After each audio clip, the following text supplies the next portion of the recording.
Perempuan bodoh ni.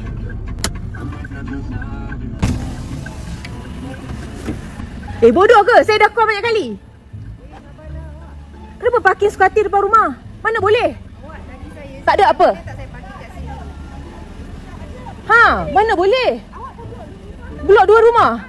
Saya dah call banyak kali, tak angkat. Tak payah cakap banyak. Tak payah.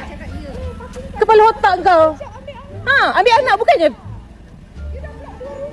Tak payah buat muka lah. Kau yang salah. Itulah. Saya dah cakap sorry tapi still tak nak accept. Suka hati. You mengaku salah ke tak? Kenapa you tak mengaku salah? You blok rumah orang. I dah pusing tau. I dah pusing. I say sorry bukan mengaku salah. Next time kita jangan kasih dia. Next time I'll check. Thank you aunty. Tolong. Check this car? No way. Saya dah call dia banyak kali. Kereta lain boleh, kereta dia tak boleh. Okay, 3